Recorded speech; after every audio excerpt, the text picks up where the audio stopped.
To the people of the state of New York, the importance of the Union, in a commercial light, is one of those points about which there is the least room to entertain a difference of opinion, and which has, in fact, commanded the most general assent of men who have any acquaintance with the subject. This applies as well to our intercourse with foreign countries as with each other. There are appearances to authorize a supposition that the adventurous spirit which distinguishes the commercial character of America has already excited uneasy sensations in several of the maritime powers of Europe. They seem to be apprehensive of our too great interference in that carrying trade which is the support of their navigation and the foundation of their naval strength. Those of them which have colonies in America look forward to what this country is capable of becoming with painful solicitude. They foresee the dangers that may threaten their American dominions from the neighborhood of states, which have all the dispositions and would possess all the means requisite to the creation of a powerful marine. Impressions of this kind will naturally indicate the policy of fostering divisions among us and of depriving us, as far as possible, of an active commerce in our own bottoms. This would answer the threefold purpose of preventing our interference in their navigation, of monopolizing the profits of our trade, and of clipping the wings by which we might soar to a dangerous greatness. Did not prudence forbid the detail, it would not be difficult to trace by facts the workings of this policy to the cabinets of ministers. If we continue united, we may counteract a policy so unfriendly to our prosperity in a variety of ways. Prohibitory regulations extending at the same time throughout the states, we may oblige foreign countries or bid against each other for the privileges of our markets. This assertion will not appear chimerical to those who are able to appreciate the importance of the markets of 3 millions of people, increased in rapid progression, for the most part exclusively addicted to agriculture and likely from local circumstances to remain so, to any manufacturing nation. And the immense difference there would be to trade and navigation of such a nation between a direct communication in its own ships and an indirect conveyance of its products and returns to and from America in the ships of another country. Suppose, for instance, that we had a government in America capable of excluding Great Britain, with whom we have at present no treaty of commerce, from all our ports. What would be the probable operation of this step upon her politics? Would it not enable us to negotiate with the fairest prospect of success for commercial privileges of the most valuable and extensive kind in dominions of that kingdom? With these questions have been asked upon other occasions, they have received a plausible but not a solid or satisfactory answer. It has been said that the prohibitions on our part would produce no change in the system of Britain, because she could prosecute her trade with us through the medium of the Dutch, who would be her immediate customers and paymasters for those articles which were wanted for the supply of our markets. But would not her navigation be materially injured by the loss of the important advantage of her being the own carrier of her trade? Would not the principal part of its profits be intercepted by the Dutch as a compensation for their agency and risk? Would not the mere circumstance of freight occasion a considerable deduction? Would not so circuitous an intercourse facilitate the competitions of other nations by enhancing the price of British commodities in our markets, and by transferring to other hands the management of this interesting branch of the British commerce?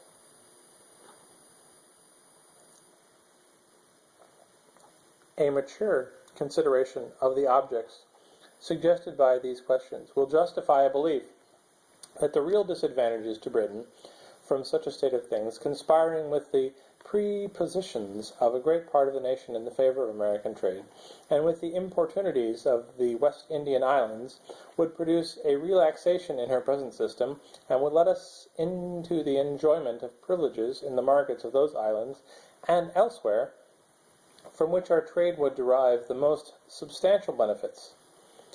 Such a point gained from the British government, and which could not be expected without an equivalent in exemptions and immunities in our own markets, would be likely to have a correspondent effect on the conduct of other nations, who would not be inclined to see themselves altogether supplanted in our trade. A further resource for influencing the conduct of European nations toward us, in this respect, would arise from the establishment of a federal navy. There can be no doubt that the continuance of the Union under an efficient government would put it in our power, at a period not very distant, to create a navy which, if it could not vie with those of the great maritime powers, would at least be of a respectable weight if thrown into the scale of either of two contending parties. This would be more peculiarly in the case in relation to the operations in the West Indies.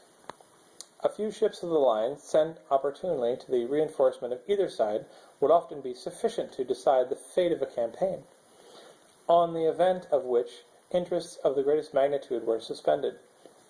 Our position is, in this respect, a most commanding one, and if to this consideration we add that the usefulness of supplies from this country in the prosecution of military operations in the West Indies, it would be readily perceived that a situation so favorable would enable us to bargain with great advantage for commercial privileges.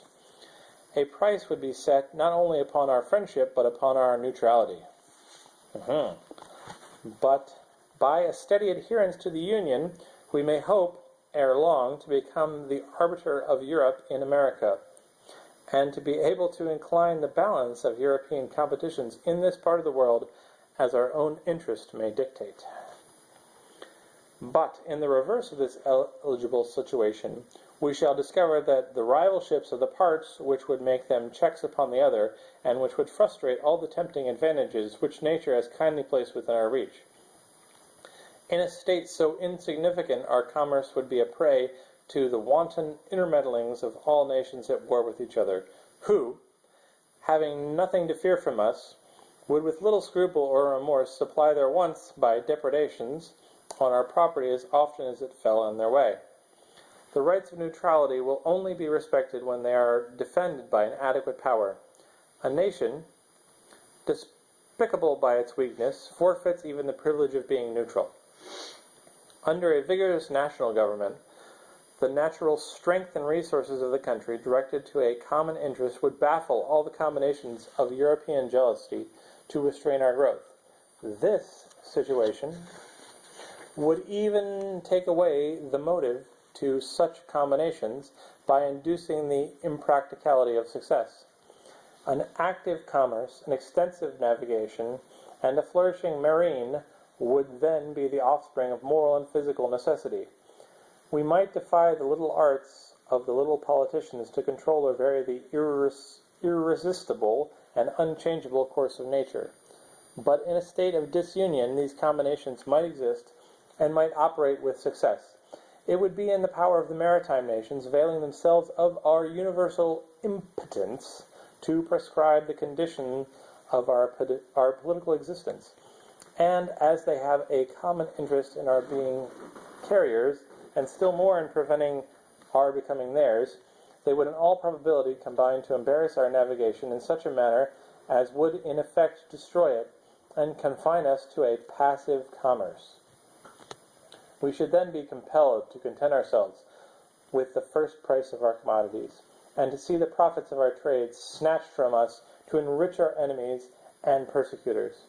That unequaled spirit of enterprise which signalizes the genius of the American merchants and navigators, and which is in itself an inexhaustible mine of national wealth, would be stifled and lost, and poverty and disgrace would overspread a country which, with wisdom, might make herself the admiration and envy of the world.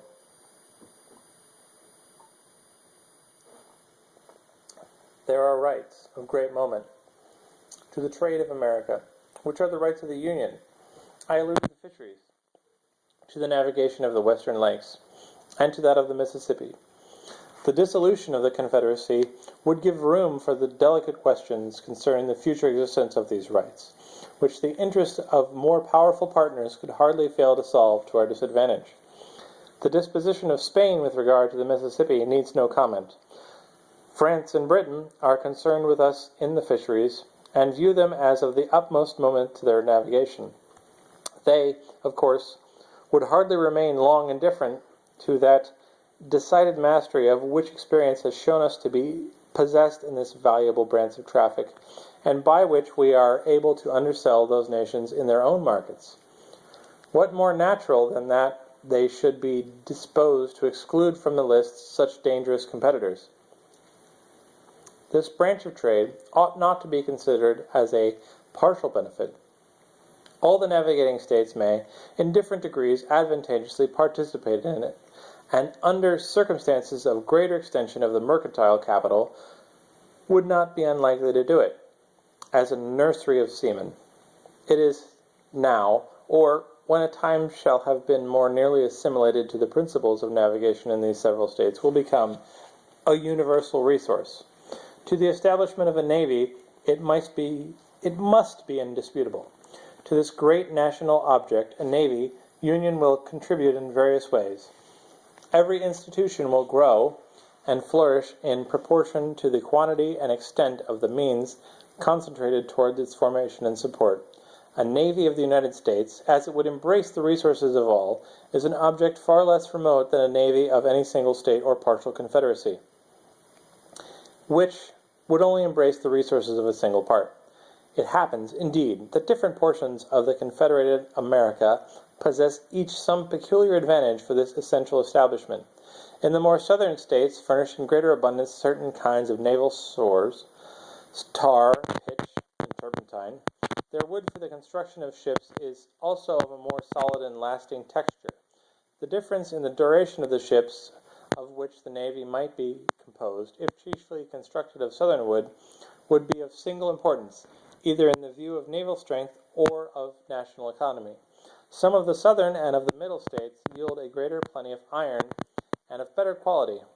Seamen must chiefly be drawn from the northern hive. The necessity of naval protection to the external or maritime commerce does not require a particular elucidation, no more than the conductiveness of that species of commerce to the prosperity of a navy. An unrestrained intercourse between the states themselves will advance the trade of each by an interchange of their respective productions, not only for the supply of reciprocal wants at home, but for the explorations to foreign markets.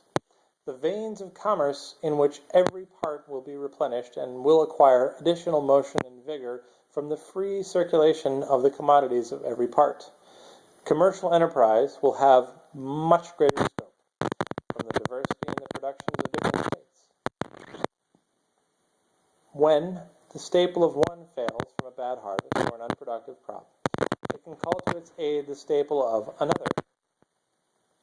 The variety, not less than the value of products for exportation, contributes to the activity of foreign commerce. It can be conducted upon much better terms with a larger number of materials of a given value than from a small number of materials at the same value, arising from the competitions of trade and from the fluctuations of markets. Particular articles may be in great demand at certain periods and unsaleable at others. But if there be a variety of articles, it can scarcely happen that they should all be at the same time at a later predicament, and on this account the operations of the merchant would be less liable to any considerable obstruction or stagnation. The speculative trader will at once perceive the force of these observations, and will acknowledge that the aggregate balance of the commerce of the United States would bid fair to be much more favorable than that of the 13 states without union or with partial unions. It may perhaps be relied to this, that whether the states are united or disunited, there would still be an intermediate intercourse between them which would answer the same ends, but this intercourse would be fettered, interrupted, and narrowed by a multiplicity of causes, which in the course of these papers have been amply detailed. A unity of commercial as well as political interests can only result from a unity of government. There are other points of view in which this subject might be placed of a striking and animating kind, but they would lead us too far into the regions of futurity, and would involve topics not proper for a newspaper discussion. I shall briefly observe that our situation invites, and our interests prompt us to aim at an ascendant in the system of our American affairs. The world may politically as well as geographically be divided into four parts, each having a distinct set of interests. Unhappily for the other three, Europe, by her arms and by her negotiations, by force and by fraud, has in different degrees extended her dominion over them all. Africa, Asia, and America have all successfully fell under her domination. The superiority she has long maintained has tempted her to plume herself as the mistress of the world, and to consider the rest of mankind as created for her benefit. Men admired as profound philosophers have, in direct terms, attributed to her inhabitants a physical superiority, and have gravely asserted that all animals, and with them all the human species, degenerate in America, and that even dogs cease to bark after having breathed a while in our atmosphere. Facts have too long supported these arrogant pretensions of the Europeans. It belongs to us to vindicate the honor of the human race, and to teach that assuming brother moderation. Union will enable us to do it. Disunion will add another victim to his triumphs. Let Americans disdain to be instruments of European greatness. Let the 13 states, bound together in a strict and indissoluble union, concur in erecting one great American system, superior to the control of all transatlantic force or influence, and able to dictate the terms of the connection between the old and the new world.